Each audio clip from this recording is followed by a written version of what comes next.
Olá, pessoal. Muito bem, dando continuidade à nossa websérie aí sobre os ácidos, né, sobre o hidrogênio, a gente vai falar de uma matéria médica aí bastante diferente, né, que é fazer da água pura, né, um remédio homeopático. E então eu peguei o material do Ian Schouten, né, e achei muito interessante o que ele coloca sobre a dificuldade de você fazer um remédio, uma homeopatia de uma água pura, né? Porque a água, para você fazer o remédio, você leva álcool, você leva, às vezes, glicerina, você tem o desgaste do próprio vidro, você tem moléculas de ar. Então, como é que faz, né? Então, ele conta para a gente que foi um desafio. Deixa eu compartilhar aqui o material. Eu achei muito interessante as dificuldades que ele coloca, né, em relação à homeopatia da água, né? Então, ele coloca que a água, né, ela é composta de hidrogênio e oxigênio, e muitas vezes o carbono está presente, né? Elas são os principais elementos na vida. Tem uma profunda ligação com o funcionamento da vida, com processos vitais, né? E ela é o próprio carreador da homeopatia, né? Então, todos os remédios homeopáticos, eles são feitos, né? Eles são dinamizados em água, né? Então, como é que eu faço para poder potencializar essa água? Seria o equivalente à nossa água destilada, né? Água pura, onde você não tem elementos misturados, né? Então, como que, né? A gente tem várias coisas que podem interferir ou influenciar energeticamente esse preparado, né? Então, as dificuldades que eles tiveram, né? Então, a gente consegue potencializar a própria água, né? O meio de potencialização transmite suas próprias qualidades ao remédio. Toda a substância é adequada como meio. É possível potencializar um remédio apenas em si mesmo?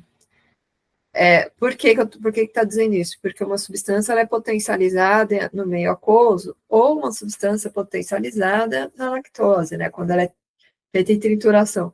E a água sendo água? Entendeu? Isso é possível, né? Então, eu coloquei aqui que isso torna mais relevante quando foi necessário dinamizar o flúor metálico, aliás, o flúor metálico não, o flúor como se, né, porque o flúor não é um metal, ele é um gás. O natro metálico, o cáli metálico, né? Foi muito difícil diluir isso de uma forma em água, de uma forma que não forma um óxido, né?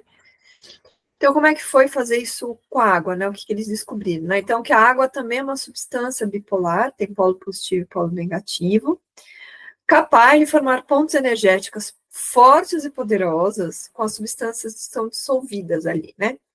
Então, isso reforça a sua importância na transmissão da informação vibracional, ou seja, a água, como ela tem muita facilidade de dissolver substâncias, né?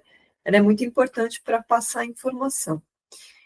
Então, quando foi feito, né, a homeopatia da água, o que eles observaram, né? Eles observaram polos, porque a água, ela é muito polar, entendeu? E é justamente por ser polar que traz essa característica de ser um solvente. Então, eles observam pessoas que são capazes, aliás, eu vou até usar o termo bipolar, assim como a água, né? São pessoas que vibram num ora idealista e ora egoísta, ora altruísta, ora injusta, ora uma pessoa no universal e ora numa pessoa num momento muito pessoal, né? Num momento muito ela mesma. E sim, muitas vezes vai do ácido ao alcalino, né? Afinal de contas, ela tem o hidrogênio e tem a oxidrila dentro da molécula dela, né? Então, ou seja, são pessoas que transitam na bipolaridade. Nós também temos um remédio muito interessante para bipolar, que é a família dos lítiums, né? Mas a água, a gente pode ver por questões de idealismo até, né? Então, ou a pessoa é muito idealista, quer se doar para a vida, e daqui a pouco ela é extremamente egoísta. A gente fala assim, ué, mas para uma pessoa tão idealista, como é que você faz essa atitude de tanto egoísmo, né? Então, isso é a matéria da água pura, né? Então, ó, a água pode ser vista pelo prisma do oxigênio, né, que expressa a pureza, o sacrifício por um ideal maior, e o lado dos óxidos, como equilíbrio entre as forças químicas e as forças morais, né? Então, é um remédio bastante, assim, bastante polêmico, ainda que necessita de estudo, necessita de experimentação, né? Que precisa aí de maior estudo, uma maior compreensão, né? Sei também que existem outros tipos de substâncias aquosas, né? Por exemplo, a água do lago Clamate, a gente tem sanícula aqua, tal. Mas são remédios que, na verdade, aquela água não é pura. É uma água que tem minerais percorrentes, minerais existentes naquele ecossistema, naquele ambiente. Então, não é uma água pura, né? E o que o Scholten quis fazer foi da água pura, mas que não é um remédio simples de ser feito, né? Então, bastante interessante a descrição, né? A água como ela é uma substância bipolar, né? Muito polarizada.